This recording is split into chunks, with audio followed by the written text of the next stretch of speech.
Hello प्यारे बच्चों। ठीक है, आप लोग कैसे हैं? आशा करता है कि सबको आप लोग ठीक ठाक होंगे।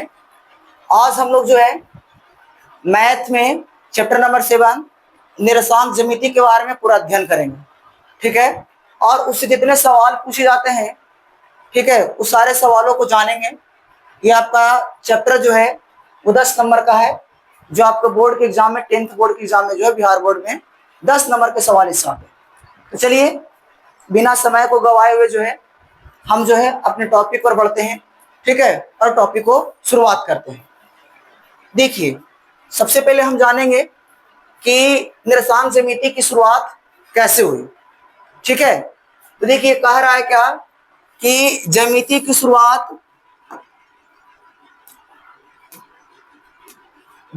शुरुआत बिंदु और सरल रेखा से होती है। एक जो है ज्यामिति की शुरुआत जो हम लोग करते हैं वो करते हैं बिंदु और सरल रेखा से। ठीक है, मतलब ज्यामिति में हम लोग अध्ययन करते हैं एक सरल रेखा का और साथ साथ में इस पर एक बिंदु का अध्ययन करते हैं। ठीक है, अब तक हमने ज्यामिति का अध्ययन बिना बीजगणित के उपयोग किसके किया। कह है कि इसके पहले तक जो है हम लोग जो अध्ययन करते थे ज्यामिति का, उसमें कोई बीजगणित का उपयोग नहीं होता था। बीजगणित करने का मतलब उसमें आपका चार का मान, ठीक है, और अचर का मान नहीं होता था। अगर चार और अचर दोनों एक साथ रखेंगे तब हम उसे बोलेंगे बीजगणित। ठीक है, जब चार और अचर दोनों क्या रहेगा, एक साथ रहेगा, तो हमारा क्या कहलाएगा, बीजगणित कहलाएगा। तो पहले हम लोग जो है, ठीक है, बिना बीजगणित के पहले हम लोग अध्ययन किए ज्यामिति के, लेकिन अब जो हम अध्ययन करते हैं वो अध्ययन करते हैं बीजगणित वाले।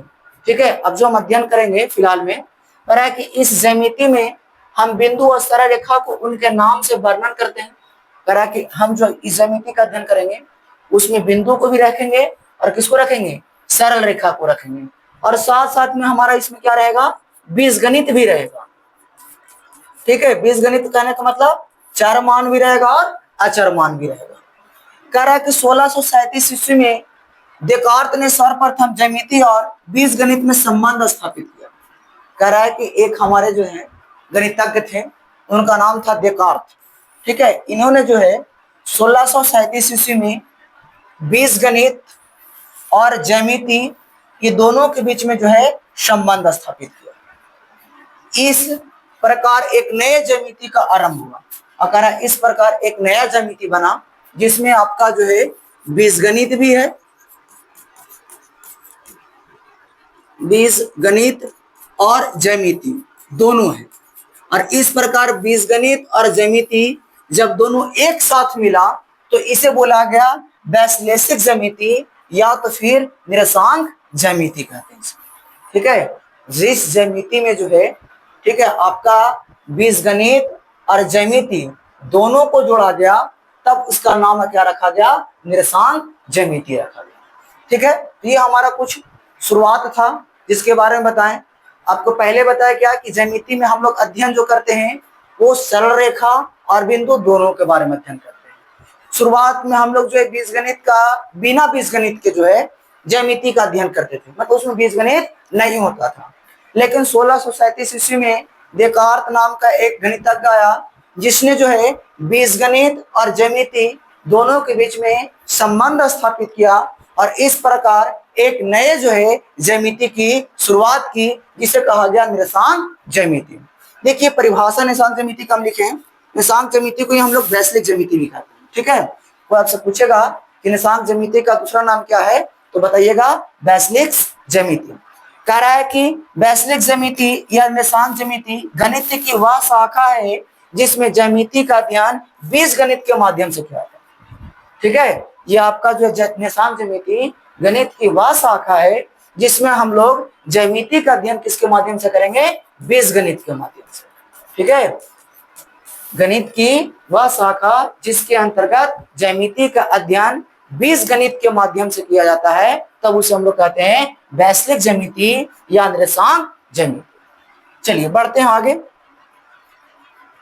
अब हम लोग पढ़ेंगे कार्तीय नियामक पद्धति कि कोई हमारा एक समतल जो है तल है, इस समतल तल में हम कोई निरसांक को किस प्रकार से निरूपित करते हैं। एक आपका मान लीजिए कि समतल तल है, इस समतल तल में हम किस प्रकार से निर्देशांक को क्या करेंगे, निरूपित करेंगे। तो देखिए, निर्देशांक को निरूपित करने से पहले एक बात आपको हम बता देते हैं कि हमेशा इसको याद भी आपको रखना है कि निर्देशांक का जो नियामक जो होता है, नियामक वो इस रूप में होगा। पहले होगा x का मान, तब होगा y का मान। इसको याद रखिएगा। हम लोग हमेशा जो है एक कार्तीय तल में, कार्तीय तल बोलते हैं समतल सतह को, इसमें कार्तीय निर्देशांक जो करते हैं तो पहले मान जो रखते हैं वो x का रखते हैं और तब मान किसका रखते हैं, y का मान रखते हैं। जैसे आपको कोई कह दिया कि P एक बिंदु है, इस बिंदु का निर्देशांक 2,3 दिया गया है। अब इसमें आपको पूछा कि बताइए कि x का मान कितना होगा और y का मान कितना, ठीक है, x और y का मान पूछा है। तो बता रहे हैं क्या कि सबसे पहले जो आपको रखा गया है ये होगा x का मान। तो x का मान हमारा यहां से निकल कर आएगा 2 और y का मान निकल कर यहां से आएगा 3, ठीक है। एक अगर कार्तीय तल है और उसमें अगर हम किसी बिंदु का नियामक देते हैं, निर्देशांक देते हैं, दर्शाते हैं उसको, तो पहले हम मान जो रखते हैं x का रखते हैं, तब मान किसका रखते हैं, y का मान रखते हैं। चलिए देखिए आगे।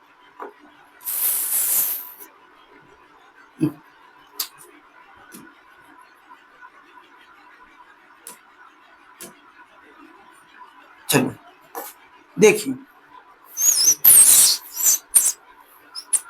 ये हमारा एक कार्तीय तल है, ठीक है। इसमें सबसे ऊपर में आपका y होता है, नीचे में आपका y डैश, इधर आपका x और इधर रहेगा x डैश। और जहां पर y अक्ष और x अक्ष दोनों एक दूसरे को, ठीक है, मिलते हैं, जिस बिंदु पर y अक्ष और x अक्ष क्या करेंगे, दूसरे को मिलेंगे, उस बिंदु को हम लोग बोलेंगे मूल बिंदु, ठीक है। और मूल बिंदु को O से दर्शाते हैं, दर्शाएंगे किससे, O से। और इसका अगर पूछा जाए कि मूल बिंदु का निर्देशांक कितना होता है, तो मूल बिंदु का निर्देशांक जो होगा वो होगा 0,0। मूल बिंदु को, ठीक है, संकेत दर्शाएंगे किससे, तो O से। और मूल बिंदु का नियामक पूछेगा तो 0 कितना, 0। देखिए लिखा हुआ यहां से, आपकी यहां से दूरी x दूरी कहलाएगी, ठीक है। और O से y की दूरी y दूरी कहलाएगी। मान लिया हम कि O से x अक्ष तक की दूरी हमारा कौन सा दूरी दिया गया, x दूरी है। और O बिंदु से, मतलब मूल बिंदु से y अक्ष की दूरी क्या दिया गया है, y दिया गया है। अब इसको इस बिंदु पर मान लिया कि कोई P एक बिंदु है, इस बिंदु पर इसे क्या लिखे, निर्देशांक लिखे, नियामक लिखे। तो बेहद आसान बोले कि सबसे पहले अगर लिखने के लिए कहा तो पहले आप x का मान लिखेंगे, तब किसका मान लिखेंगे, y का मान लिखेंगे। मान लीजिए कि इस प्रकार से एक आपको दिया गया है, x अक्ष है, ये आपका y अक्ष है, y डैश है, x डैश है, O है। मान लीजिए यहाँ से यहाँ की दूरी आपको 2 दिया गया है, ठीक है। और यहाँ से यहाँ की दूरी मान लीजिए 3 दिया गया है। अब P बिंदु पर पूछेगा निर्देशांक, तो क्या लिखेंगे, सबसे पहले x का मान लिखेंगे तो होगा 2, फिर उसके बाद लिखेंगे y का मान, तब कितना लिखाएगा, 3। तो 2 कॉमा कितना लिखाएगा, 3 लिखाएगा। दूरी तो O से x अक्ष की दूरी 2 और O से y अक्ष की दूरी कितना है, 3। O हमारा क्या है, मूल बिंदु का, सॉरी मूल बिंदु का, मूल बिंदु है, मूल बिंदु का करें, वो हमारा क्या है, मूल बिंदु है, जिसका निर्देशांक होता है 0, कितना आपका। तो ये हम सीख लिए कि किस प्रकार से जो है कोई बिंदु को हम लोग, ठीक है, नियामक पद्धति में क्या कर सकते हैं, दर्शा सकते हैं। कैसे दर्शाना है, दर्शाने के लिए बताएं कि सबसे पहले x का मान लिखना है, तब किसका मान लिखना है, y का मान लिखना है। चलिए अब बढ़ते हैं आगे। देखिए यहाँ पर लिख दिया आपको, मूल बिंदु का नियामक 0, क्या होता है, 0 होता है, ठीक है। आपको याद रख लेना है कि मूल बिंदु का नियामक कितना होता है, 0, 0। अब देखिए x अक्ष पर के किसी बिंदु का नियामक, अगर मान लीजिए कि केवल x अक्ष दिया गया है और x अक्ष पर के बिंदु का नियामक पूछेगा, तो x अक्ष पर के बिंदु का नियामक होता है x, 0, ठीक है। x अक्ष पर के बिंदु का नियामक होता है x, क्या होता है, 0 होता है। और अगर y अक्ष का पूछेगा, y अक्ष का नियामक तो वाई एस का नियामक जो होता है वो होता है आपको 0, ठीक है। वाई एस का नियामक 0, और एक्स एस का नियामक एक्स, क्या होता है 0 होता है। ये परीक्षा में बहुत बार पूछा जाता है सवाल कि एक्स एस का नियामक क्या होता है। तो एक्स एस का नियामक होता है एक्स, क्या आपका 0, और वाई एस का नियामक क्या होता है 0, चलिए अब देखिए, अब हम लोग अध्ययन करेंगे 4/4 और नियामक के चिन्ह प्रणाली, ठीक है। तो मान लीजिए कि एक समतल है, इस समतल में, ठीक है, 4/4 बनाए गए हैं, तो उसके चिन्ह प्रणाली के बारे में पढ़ेंगे कि चिन्ह कैसे कैसे देने से। तो देखिए हम आपको समझाते हैं।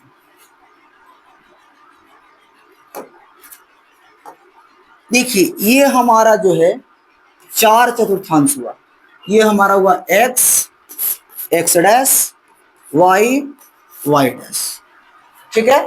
ये हमारा हुआ प्रथम चतुर्थांश,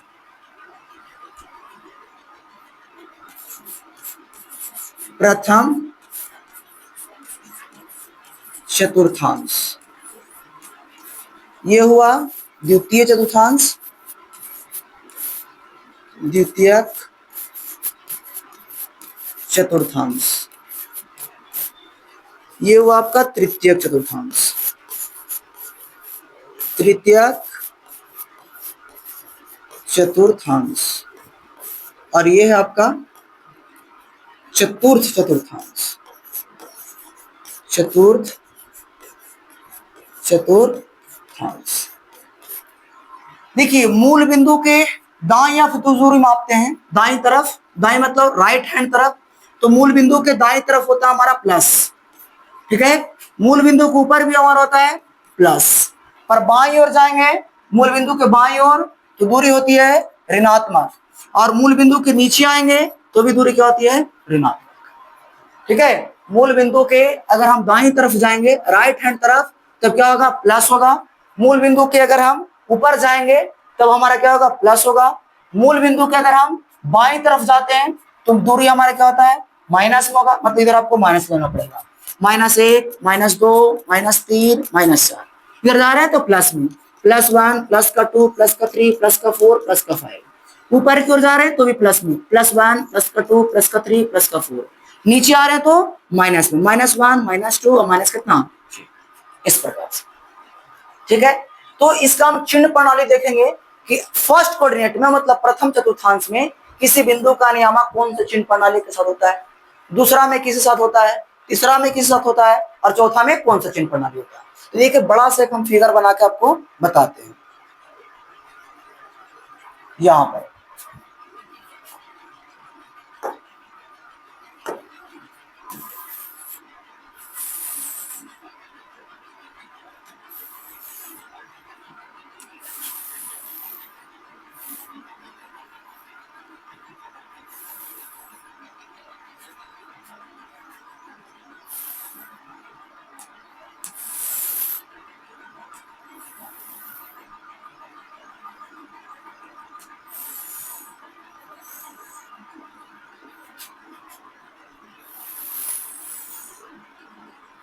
चलिए ये हमारा हो गया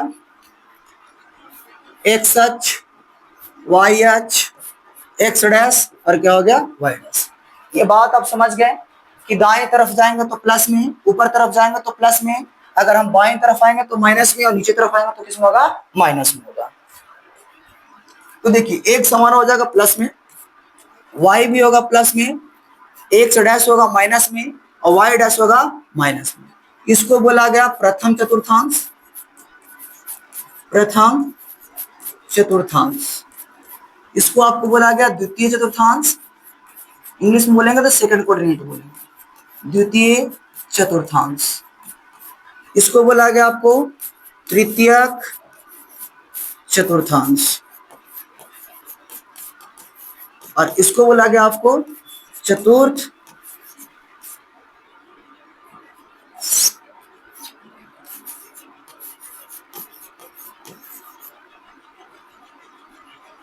चतुर्थांश, चतुर्थ।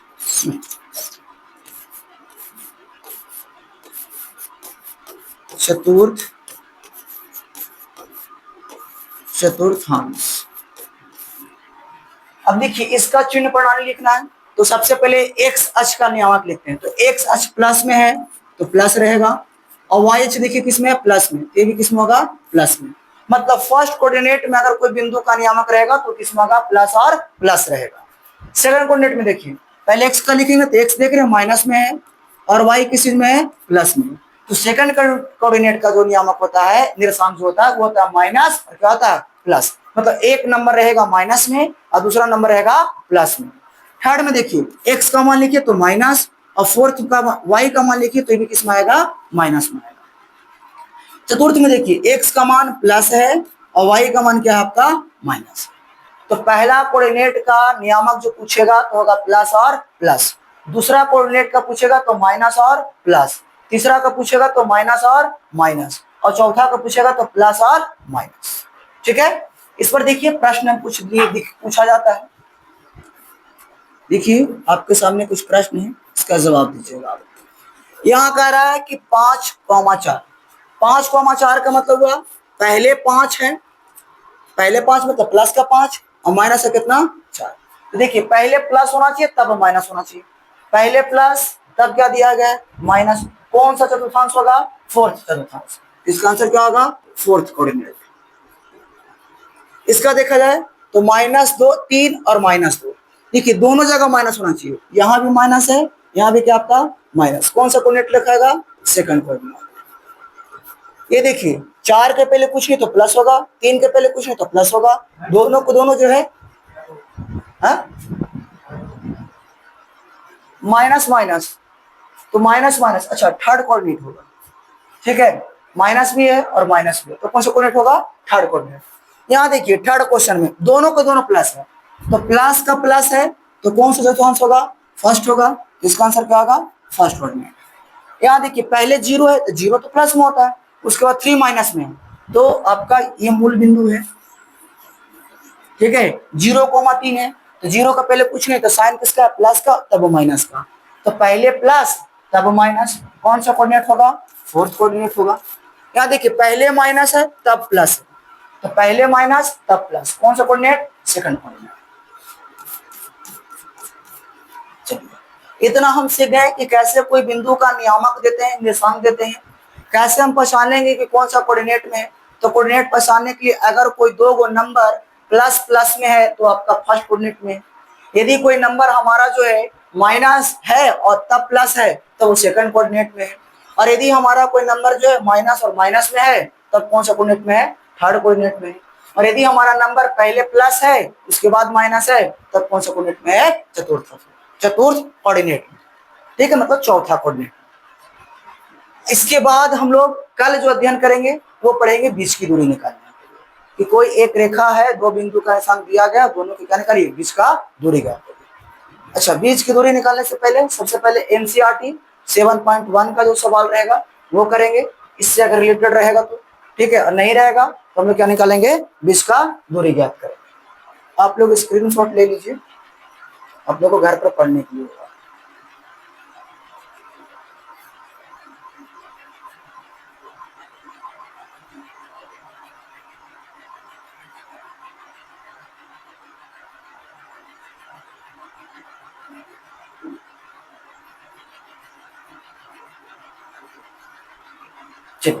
धन्यवाद। अब मिलते हैं हम लोग कल सेकंड लेक्चर।